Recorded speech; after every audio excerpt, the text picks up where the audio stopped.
Welcome back, MTG Joe here. Today we're going to be doing another installment of the weekly meta breakdown where we look at the top performing decks on the MTG Arena ladder. This particular video will be for the standard best of 3 traditional standard ladder. We're going to compare stats from Untapped GG, which you see on the screen. Companion tool that runs alongside your Arena client, tracks win rates, loss rates, a whole bunch of stuff. A lot of good functionality for free. Link is in the video description if you want to try it out. I'll paste these deck lists. We're also going to look at the standard challenge from MTGO to see if anything differs from there. There's also some other deck lists. If you're looking for standard best of 1, I already posted that video. It's in the playlist. You can check it out. That had like 100,000 games played of stats that you can look through and kind of formulate what are the best decks for best of 1. We'll look at historic, alchemy if there's enough, but probably not alchemy, and then explore later in the week. We'll cover as many of the formats as possible each week, and that's something we do on the channel every single week in addition to mythic level gameplay demos. So if you do enjoy this type of content, make sure to hit that subscribe button. Free, easy way to help out the channel. We have a goal of hitting 10,000 subs by June. We're at the mid 7,000 mark, so helps out the channel, costs you nothing. And if you are sub to the channel, as always, liking and commenting the videos help me kind of get the YouTube algorithm on my side, hopefully. But we're going to jump into it. We are looking February 12th through the 19th, 7-day period. Platinum to Mythic rank, 29,000 matches of Magic. Note, matches, so best of 3, so 2 to 3 times the amount of games of Magic individually played. And we're just going to jump into it. Number 1 deck of the week is Azorious Soldiers, 69.8%. Pretty high win rate overall. And really this is fairly stock from the previous set, so you don't really have to commit too much in terms of new wildcards if this was already a deck you were playing. The biggest addition to the deck is Skrelv, Defector Might. So this Mother of Ruins style effect, for those of you familiar with the older card, 1 mana, 1/1, toxic 1, so you can deal poison counters, but this deck's not really going to be winning with poison, really. It's more for the protection style ability. Choose a creature you control. It gets hexproof from a color of your choice till end of turn, and it also can't be blocked. So against, say, like mono red, all your creatures become unblockable. Protects you against removal and stuff like that. So if you have something, say, under a Brutal Cathar, they can't hit you that way there. This version is kind of loaded up on 2-drops. You have your Denix in here, some life gain. It also kind of stops graveyard interactions. So there's going to be a couple kind of reanimator decks that kind of go around. Decks that are looking to cheat into play Traxa from your graveyard. So this is a way to stop that. You have Resolute Reinforcements, which gives you a couple bodies that kind of play into the Harbin ability of being able to attack with 5 soldiers. And then they get flying and a bonus in terms of power. Notably, no 4-drop in this deck, so you're cutting it down just to all 3 drops. There's also the addition of Seachrome Coast in this, the new fast land cycle. So this gives you another dual land. So you basically have 16 dual lands that allow you to play both colors for your soldier spells, which is really good. This version's also on 4 Mishra's Foundry, so just a lot of things to do with your mana base if you flood. Pump effects as well as creatures themselves. As always, what we do is the sideboard just kind of highlight what type of matchups you want to bring these cards in for. So Spell Pierce is for like tempo plays, if they have sweepers, stuff like that, non-creature spells. Dennick either for aggressive decks because of the lifelink, or heavy removal decks could also be relevant because it's 2 bodies in 1. And then, like I said, for those graveyard decks. Destroy Evil is really good against the mono white decks. There's a lot of enchantments, as well as anything with a big body. Esper Legends has a lot of 4 toughness, Shieldred decks, stuff like that. If you're playing against any of the Phyrexian Obliterator style cards, stuff of that nature. Some counters with Protect the Negotiator. For the slower mid-range decks, Anointed Peacekeeper, you want to name like a Sweeper, Invoke Despair, stuff like that. For the creature mirrors, you just kind of bring in Brutal Cathar as removal. Kyla's Reconstruction for the grindier games. Things with decks with like a lot of removal, you can bring this in instead to basically serve as your Collected Company style effect. And then Lauren, I don't know how to pronounce that. Lauren blows up artifacts or enchantments and then provides you some card advantage as well. The next most played deck is Esper Legends, 66.7, so winning 2/3 of the games. And similarly, it got the addition of Skrelv as a legendary 1-drop. This replaced Ashnod, which is really not that good of a card. Skrelv protects your key threats, protects your Shieldreds, protects your Raffine, and then you have Plaza Heroes, which allows you as early as turn 1 to create white mana with the deck. A lot of similar cards in terms of like Dennick, some removal and Go for the Throat, a Harbin in there, Thalia for tax, Tenacious Underdog being played as value when you throw it to Rafine, card draw with Gix to kind of net you cards, counter removal with Urtai, Shieldred is just a beast and just a very powerful card, and then some AOs which could basically find you any of the creatures here. Esper has really good mana right now in the format. You have two different fast lines. This version's opting to just play one, but you have the pain lines, you have Plaza Heroes, so really clean mana with this deck here. In terms of the sideboard options, you have Cut Down as extra removal, some Depopulates, Farewells when you need to shift and become a little bit bigger of a deck. Wandering Emperor is useful in terms of removal, playing like against mono blue, you can flash it in on their turn, extra removal in that sense. Tax effects and Anointed Peacekeeper, Graveyard Hate. I don't quite know what Eater of Virtue is for, to be honest. I'm guessing it's heavy removal. You can kind of strap on the different stats. So if you look at the deck, you can have like First Strike, Flying, Lifelink, Death Touch, kind of all Vigilance. So you could create like this hodgepodge monstrosity of a creature, which is kind of cool. Wedding Announcements for like the Rakdos-y Invoke Despair matchups. Gives you extra bodies to sack as well as an enchantment insurance as well. And then Loran is... Any of the white decks are going to be playing some number of Lorans, 2 to 3 at the minimum. We then go to Mono White Midrange, and there's quite a few different variations of this deck going around, but the core of the deck, and it's 64% win rate, it's a base white midrange shell that plays kind of a slower game plan, not necessarily aggressive, but you have a lot of flexible removal. Lay Down Arms, you have a bunch of basics. It's a 1 mana removal spell. You have Ossification, another very flexible new removal spell that hits planeswalkers and creatures for 2 mana and hits tags onto your basic planes. This is going to be a grindier deck. You have like Ambitious Farmhand to help you find lands, Restoration of Iganjo, kind of cool interaction. You can discard the Ossification because it's a permanent and get it back. Reckoner Bankbuster for card advantage, your Wedding Announcement package, Loran, main board, blows up artifacts, enchantments, Fable the Mirror Breaker, stuff like that. Sarah Paragon lets you recast all your permanents in this block. And then you got your Planeswalker package, Wandering Emperor, Elspeth. Elspeth also finds all these permanents. And then the Eternal Wanderer, powerful top end threat. 6 mana, can be like a one-sided board wipe where you get to leave them with their worst creature and you the best creature, just making... Like for 0 mana, 2/2 double strikers, it's +1, could either bounce your own things to reset.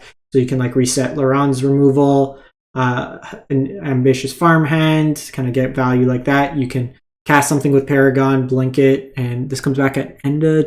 Okay, so you can't necessarily do it because it's end of turn. So you can't fully abuse it, but still kind of cool. It's also really good against your opponent's tokens. You just exile their tokens. This deck takes advantage of Roadside Reliquary, since you have artifacts, enchantments in the deck, and then you can also replay this land from your graveyard with Sarah Paragon.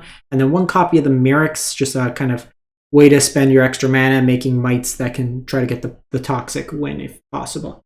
Again, Destroy Evil, we mentioned in the other set, good against enchantment decks, good against this deck in particular. You look at like the toughness of a lot of creatures, Sarah Paragon, Bankbuster when it accrues, and you kind of like when they're building up a lot of counters on something. Fateful Absence, General Removal, Graveyard Hate, Aggro Hate, like heavy creature decks, and then Phyrexian Vindicator against red and green style decks that don't have dedicated removal in them. That's not like burn-based or combat-based.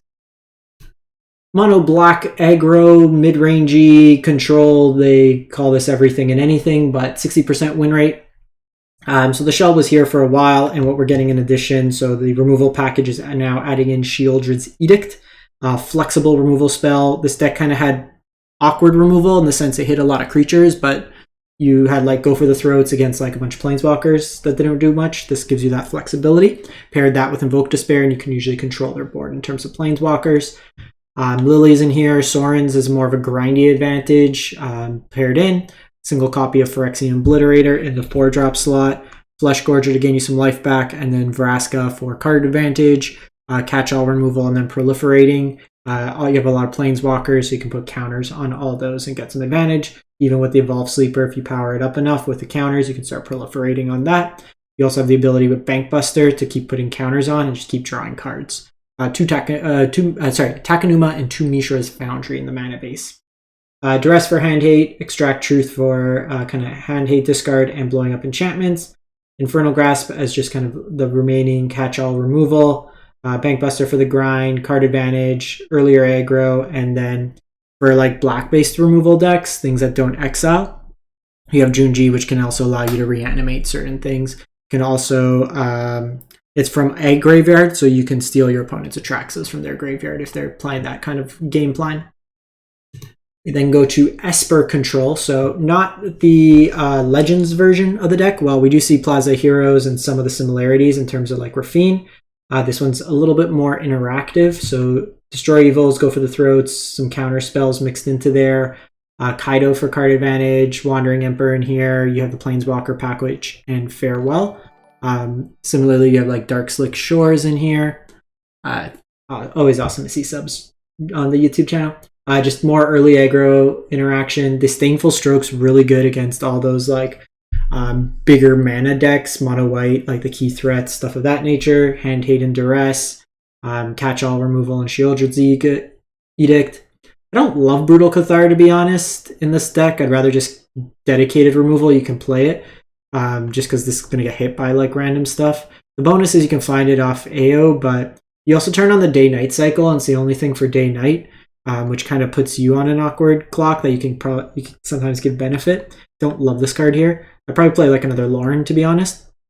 Deluge for the grindier games, Farewell, and then the new Kaya for the grindier matchups. Probably like the non-Invoke Despair, non-black-based matchups, because it's going to suck for you to play 7 mana and they pay like 2 mana with Shieldred's Edict and just make you sack it that way there. We have Mardu Tokens. This is a fun list. 57% win rate. I got some gameplay on my channel if you want to see this one, but it's using Mondrak, Glory Dominus, which is parallel lives on a creature that doubles the amount of tokens you'd create, and then you can sacrifice 2 artifacts or creatures and put an indestructible counter. So you're making just a bunch of different tokens, like Toxic Might Tokens, Treasure Tokens, Rite of Oblivion for sack. Fable the Mirror Breaker makes 2 shamans and then generates extra tokens with the treasure. Notably, I made this mistake in the video, but so you don't get doubled tokens from the Omnixus Casualty because you copy the spell and then it enters as a token. You're not creating a token, so it's kind of weird like wording on that one. But when you make your devil tokens, you make 2 devil tokens. You make multiple wedding announcement tokens. Skitterbeam Battalion for 5 mana gives you 10 power. Sanctuary Warden gives you a couple bodies. Same with the Wandering Emperor. I played a slightly different version. This deck is from Ironic Velvet, who got to number 3 Mythic. I was playing like the Eternal Wanderer, like a little bit shifted up on the curve. The mana base is all, like the sideboard's all over the place here, but basically just a mix of removal spells, interaction, graveyard hate, and then some Archangel of Wraths mixed into there as well. The last deck is Selesnya Toxic. This was actually the deck with the highest win rate in best of 1 right now. But you're trying to do poison damage to your opponent here. You have like Rot Priest. This version's a little bit more protect your Rot Priest, where the other version in best of 1 was more creature aggro. But with Rot Priest, whenever it gets targeted, or if a creature you control gets targeted, your opponent gets poison counter. So you have like Tyvar Stance, Safekeeping, Valor Stance that all give indestructible or hexproof. Homestead Courage is basically 2 triggers on it. You have the Skrelves to also protect your creatures. Crawling Chorus, Jawbone Duelist, the Skrelves Hive, always to get Toxic onto your opponent. And then you have Bloated Contaminator that has Toxic, Trample, and then Proliferate to get an extra bonus amount of Toxic onto your opponent. You have Seed Core to pump up your little 1/1 mites, and the Murex to make counters as well. It's a very clean sideboard. Protection, removal, grindier elements, and then heavy removal decks. You also have the Wandering Emperor at instant speed. So looking at the standard challenge, and I'll link these. We won't go through every single one, but just kind of highlight. So there's a Jund midrange deck going around online. So you have like Bloodtithe Harvester, Shieldred, Glissa, Armored Scrapgorger. This version's taking advantage of Tyvar Jubilant Brawler to self-mill yourself. And then you can like get back the Bloodtithe or Armored Scrapgorger and activate them instantly. You also have access to Luca in this deck. This is an Invoke Despair deck. Lots of removal, kind of grindier mid-range shell. Some like Nissas in the sideboard. Whole bunch of flexible interaction spells. Grixis still very powerful. We see Grixis Invoke. If you're playing a blue-based deck, play like 2 to 3 Disdainful Strokes on the side. It's very powerful. If you see a lot of the top-end threats are 4+ mana. We have the Soldiers deck that we saw. This is one of the Reanimator decks. So you have Atraxa Grand Unifier in here. You're putting it into the graveyard with effects like Blood Tokens or Fable the Mirror Breaker, Liliana the Veil, and then you're using Cruelty of Gix to reanimate it from your graveyard. So kind of a different take on Jund in this particular, or this one's actually just straight Rakdos as opposed to Jund. Soldiers, mono blue, also very good in this current meta. Consuming Tide is kind of a bounce effect. If people are playing really slow, greedy mid-range decks, this is a way to kind of combat it. This is Grixis Invoke, Soldiers, Grixis Invoke. So Grixis is doing a lot on the ladder. Another take on the mono white mid-range deck, a little bit more creature heavy. So you have like Spirited Companions in here, Steel Seraph, mixed in with like just a single Eternal Wanderer. The other version had a little bit heavier Planeswalker presence. This version here is got it. Okay, what do we got here?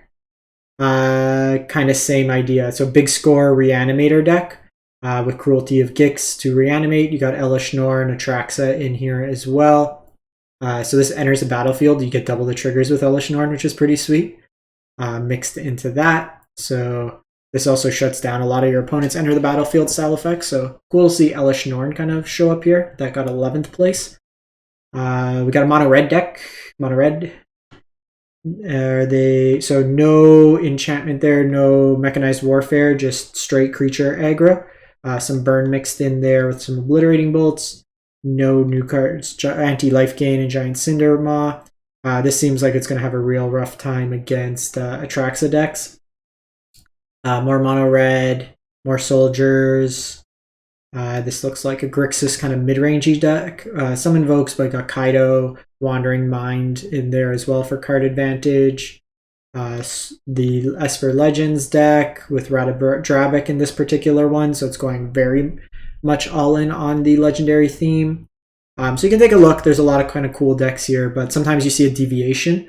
And like a deck that we're not seeing on the ladder that I've seen some about from like the MTGO Leagues is like this Jund mid-range style deck with like Tyvlar and Luca, the Invoke Despairs package in there. Gliss is very powerful mixed into that as well. And then just like Unleash the Inferno is very, very powerful in these mid-range decks, like against mono white that just blows up everything. So that's it for the week. Let me know in the comments what you've been playing, and we'll catch you next time. Thanks for watching. Hope you have a great one.